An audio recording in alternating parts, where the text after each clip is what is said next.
Je m'en souviens comme si c'était hier, c'est à la Noël 1952 que tout est apparu pour nous. Le 18 décembre de cette année-là, un jeune charpentier était tombé d'un échafaudage, s'était fait de multiples fractures et avait fait éclater son rein. Il avait été opéré par un chirurgien, ça se passait en province, qui avait trouvé un rein complètement détruit et qui s'était dit la seule chose à faire, c'est l'enlever. Mais après l'opération, le jeune homme avait cessé d'uriner. Il n'urinait plus une goutte. Et comme nous étions à Paris spécialisés à l'hôpital Necker dans le traitement de ce qu'on appelle l'anurie, l'absence d'urine, il nous l'envoie d'urgence. Et là, nous découvrons que ce garçon n'a plus de rein. C'est un enfant qui était né avec un seul rein, comme ça arrive une fois sur 1000, et ce rein, on venait de lui enlever. Il était donc perdu. La mère avait entendu dire que nous travaillions la greffe, et c'est vrai, nous travaillions sur la greffe, nous avions réalisé chez l'animal un certain nombre de greffes, et nous travaillions depuis une dizaine d'années les possibilités d'envisager la greffe chez l'homme, mais nous n'avions jamais fait. Elle se met à supplier qu'on essaye la greffe chez son enfant, dont elle sait qu'il est perdu. C'est dans la nuit de Noël que la transplantation eut lieu. Comme vous le savez peut-être, elle a semblé bien réussir, elle a bien réussi pendant un certain nombre de semaines. Hélas, nous n'en savions pas encore assez sur la greffe à ce moment-là, et au bout de quelques semaines, le rein s'est arrêté. Avec les moyens que nous avons à l'heure actuelle, c'est sûr que cet enfant serait à l'heure actuelle vivant.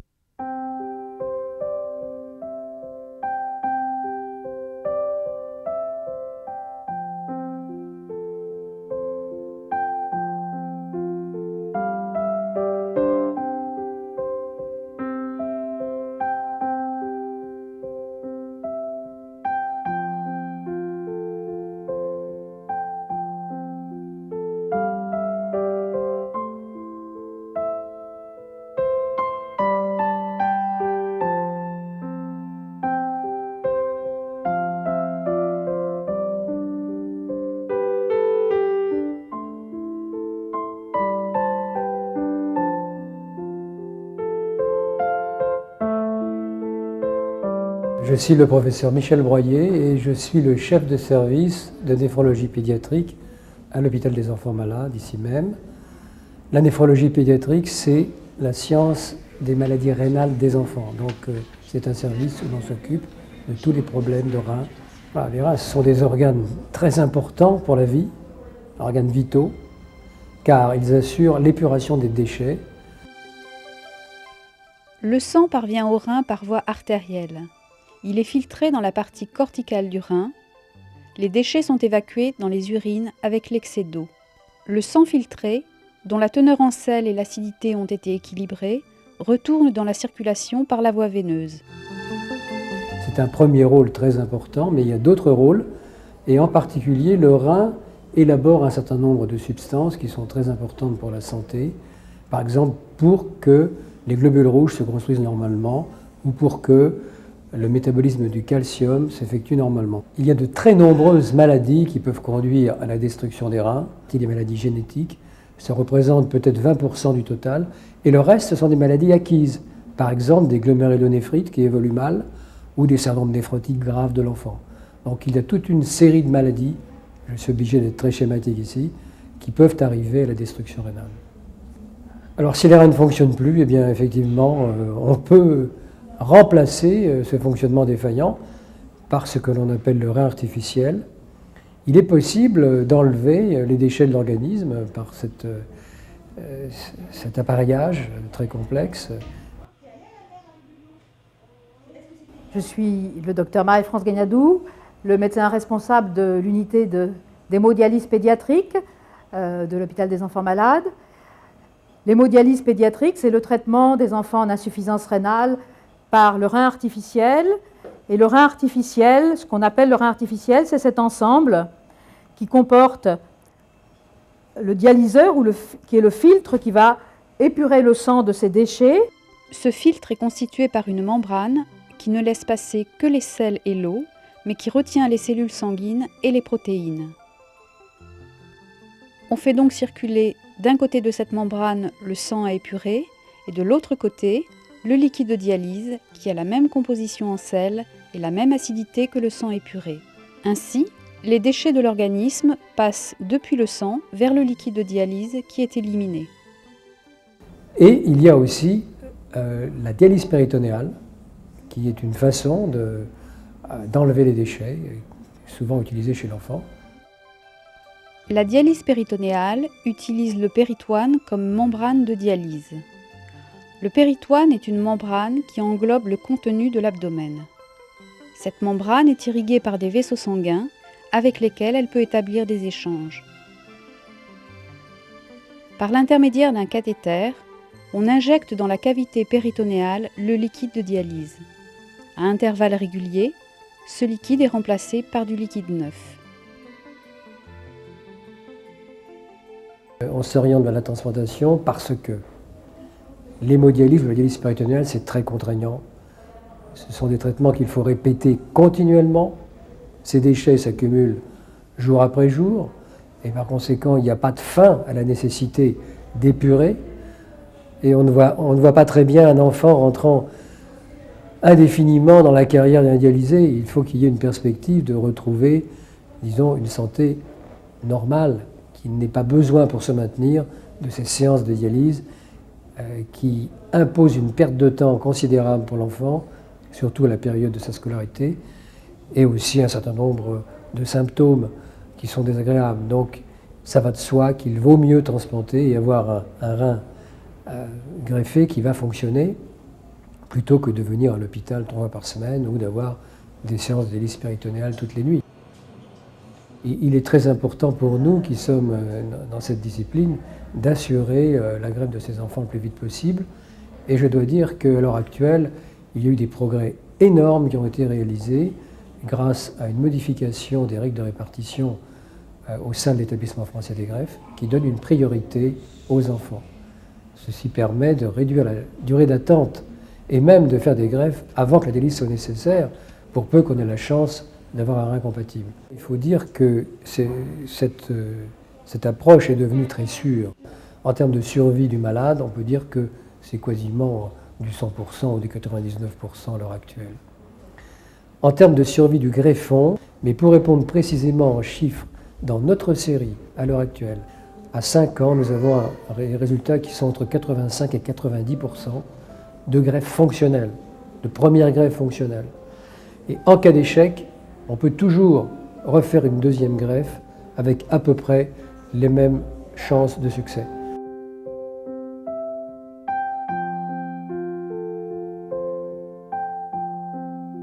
Je m'appelle Julie, j'ai 11 ans et je viens 3 fois par semaine en dialyse. Alors, je m'appelle Cédric, j'ai 13 ans et je viens ici 3 fois par semaine. Je m'appelle Nolwenn, j'ai 11 ans, je viens 3 fois par semaine à Necker. Je m'appelle Agnès, donc j'ai 2 enfants, je suis mère de famille et je suis transplantée depuis 18 ans. Je viens ici depuis 3 mois et parce que je suis malade des reins. Donc, je suis tombée malade en 78 à l'âge de 10 ans à la suite d'une maladie bénigne, la purpura rhumatoïde, qui donc au bout de 2 ans et pas mal de traitements et d'hôpitaux en hôpitaux, m'a donné donc l'atrophie des 2 reins. Puis la machine elle remplace mes reins. Alors comment on nous met 2 aiguilles, ou des fois une qui a 2 fils en fait, 2 tuyaux. Il y a une artère et une veine. Alors il y en a une où que le sang il sort, mais il est sale, il n'est pas lavé. Et après la machine elle tourne et il le lave. Et après le sang propre il revient. Séance de dialyse ça dure environ 3 heures. Les aiguilles ça fait très mal, c'est très douloureux et c'est très impressionnant au départ aussi.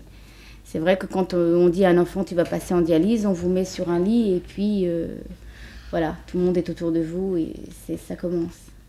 Aussi, je n'ai pas le droit de manger tout ce qui est interdit, comme tout ce qui a du potassium, du sel. Par exemple, le chocolat, la banane. On n'a pas le droit de boire à volonté parce que nos reins ne filtrent pas et on ne peut pas faire pipi. Toute l'eau qu'on boit, on la garde et donc on gonfle, donc c'est limité en eau. régime alimentaire, c'est de ne pas manger de sel, ni de trop boire et ni d'avoir du potassium. Parce que ça peut être dangereux pour la santé, parce que mes reins ne fonctionnent pas. Et la première heure de dialyse, j'ai le droit de manger tout ça parce que la machine, elle filtre tout. Alors quand j'arrive ici, déjà la première heure, je mange. Ça, c'est déjà bien, quoi. Et ensuite, ça dépend. Quand le professeur est là, je travaille, comme si j'étais au collège. Ensuite, le samedi, je lis, je regarde la télé ou je dors. Il faut passer les 3 heures, quoi. Je prends beaucoup de médicaments le midi, aussi le matin et le midi, le soir. Et par contre, il y a un médicament que j'aime pas du tout, parce que je trouve qu'il est épais. Je sais pas, il y a un truc que j'aime pas dedans. J'ai du cake salade et du calcium sorbitérite. C'est une poudre qu'on mélange avec de l'eau ou quelque chose comme ça. Moi, je le prends avec du coca parce que sinon, ça passe pas.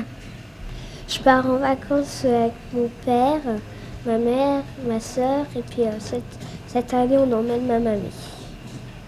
En fait, il faut téléphoner au centre de dialyse de là où on va, au moins 6 mois à l'avance, pour qu'eux se mettent en rapport avec l'hôpital où on est dialysé, le nombre de dialyses qu'on prend, les heures, les aiguilles qu'il nous faut, ils mettent tout en place, quoi. Et il fallait se prendre à l'avance, parce que déjà, on n'avait pas eu de place et on s'était pris à l'avance. On peut réussir à tenir en dialyse si on a l'espoir de la greffe après. L'autre solution, c'est la greffe de rein. Et ça, faut attendre, quoi. Voilà. La greffe, on peut vivre un peu plus parce qu'on n'est pas obligé de venir 3 fois par semaine en dialyse, ni prendre 3 heures de notre temps. On peut aller plus en vacances, plus attraper l'école et plus se retrouver en copain. Et puis on a moins de régime quand même, mais pendant un bout de temps, on a le régime encore sans sel, sans sucre plutôt, et sans sel, mais on a le droit de boire. Et on peut plus manger un peu comme les autres, comme les copines. Je pourrais faire des choses après l'école et tout. Je pourrais profiter de la maison, jouer et tout. En fait, peut-être que je pourrais aller plus en vacances. Et par contre, 1 fois par semaine ou un mois, je ne sais pas trop, il faut que j'aille voir le docteur.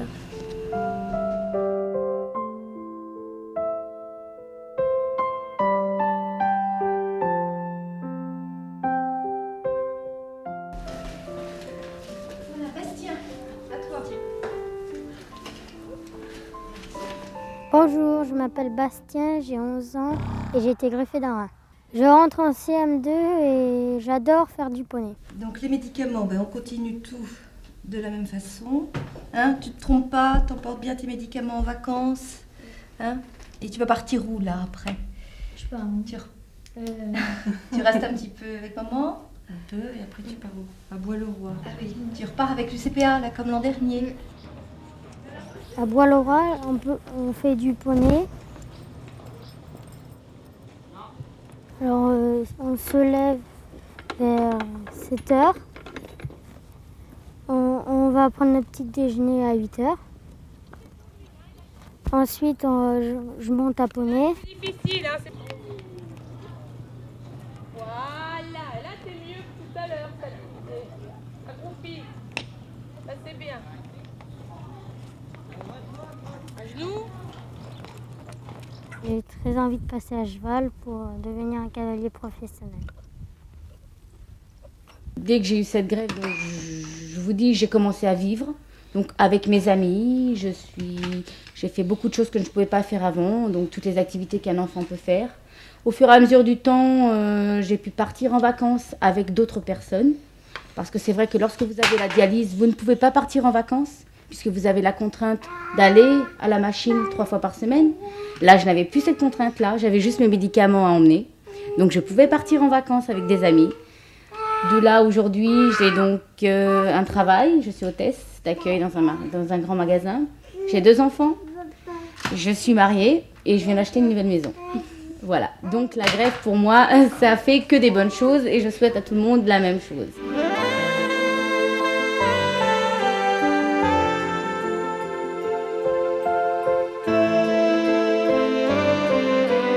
Alors ici, nous entrons dans l'unité de dialyse. Vous voyez ici un lit de traitement par leurre artificiel. Là, l'unité de dialyse pour les enfants, avec 4 postes, et toute une équipe d'infirmières et de médecins qui s'en occupent en permanence. Et l'état d'esprit du service est justement de leur rendre la dialyse, qui est un temps pénible, aussi proche que possible d'un temps soit de détente, soit de loisir, soit d'école aussi. Car dans le service, nous avons un instituteur de l'éducation nationale qui a des emplois, des horaires standards par rapport à une école en ville. Donc en collaboration avec les écoles d'origine, il assure la continuité, si on veut, du travail. Ils sont reliés par fax et aussi bien Paul, l'instituteur de dialyse, que les instituteurs de référence des enfants communiquent le travail, voient ce qu'il y a à faire, à revoir. Les appels, ce qu'on appelle les appels de greffe, c'est-à-dire que lorsque l'établissement français des greffes nous prévient qu'il y a un rein pour un enfant, c'est nous qui voyons si les compatibilités tissulaires sont suffisantes pour accepter le rein pour tel enfant. Nous faisons faire un dernier test, le test de cross-match qui se fait avant la greffe, et lorsque nous avons le résultat et lorsqu'il est favorable, nous appelons l'enfant, nous le faisons venir, et puis lorsque l'enfant arrive, eh bien, là, d'une part, en général, on lui fait une dialyse avant la greffe et on lui fait tous les prélèvements nécessaires, les radios, tout ce qui est nécessaire avant de partir en salle d'opération. Tout est prêt. C'est parfait. Tu as tout ce qu'il faut. Maggie se change. Moi, je les produits. Ah, c'est parti. Allez. Enfin, qui dit. Tout à l'heure. Hein. Voilà. T'inquiète pas, on va croiser cette maman en route. Alors ici, nous avons le service d'hospitalisation où sont hospitalisés les enfants atteints de maladies rénales. Je suis le docteur Rémi Salomon, je suis chef de clinique dans l'unité de néphrologie pédiatrique du service du professeur Broyer.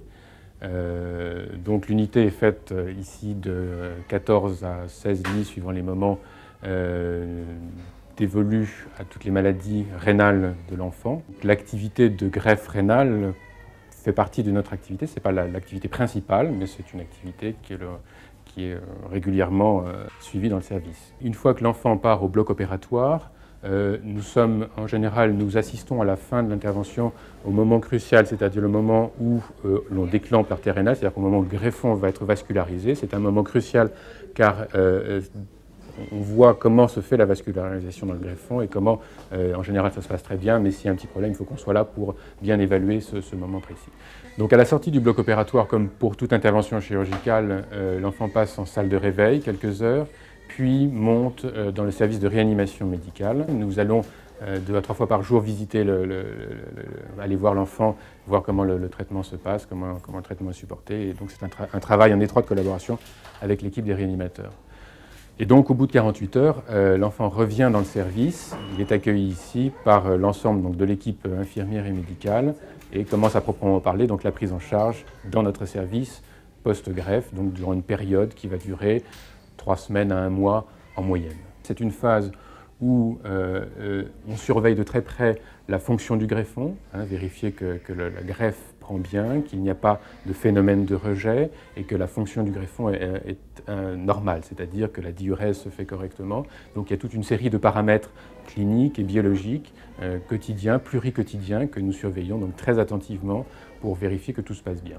Alors ici se trouve la consultation du service et vous pouvez voir les personnes qui attendent. Un certain nombre d'enfants sont d'ailleurs porteurs d'une greffe rénale et ils vont passer ensuite dans les box de consultation qui sont ici. Non mais, on a deviné. Ça oui. Il est habile, hein, parce que le petit escalier ne sert pas. Je suis le docteur Guest. Moi, je travaille ici depuis maintenant près de 20 ans et j'ai un poste de praticien hospitalier où je suis plus particulièrement responsable d'une partie de la consultation de néphrologie, avec en particulier le suivi des transplantés rénaux. La greffe est le plus souvent accueilli vraiment comme un soulagement, surtout quand il y a eu une période de dialyse qui a pu être longue auparavant. L'enfant est content et souvent au bout de 3 semaines, il se sent déjà mieux physiquement. Alors ce qui est toujours très important de lui expliquer, c'est que le traitement est différent et le traitement médical après la greffe est tout de même très lourd. Donc il faut que l'enfant et sa famille en aient bien compris l'utilité, comprennent le rôle de chaque médicament pour qu'ils le suivent bien régulièrement.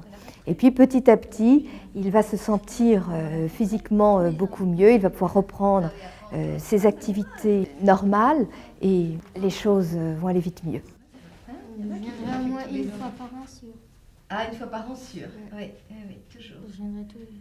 Mais quand tu seras plus vieux, hein. Et il faut savoir que le don d'organes permet de sauver des malades ou d'améliorer de façon tout à fait remarquable la vie du malade, en particulier des enfants. Un enfant en dialyse n'a pas une vie normale. La greffe lui permettra une transformation radicale de ses conditions de vie. Dans ces conditions, on peut bien imaginer que le don d'organes est un acte de générosité extraordinaire et chacun, en se posant la question en son fort intérieur, ne peut y répondre que positivement. Il y a là, dans la greffe, la preuve qu'il reste quand même des merveilles de solidarité entre les hommes. Et c'est quelque chose d'extrêmement précieux, encore plus précieux dans un siècle mouvementé comme le nôtre.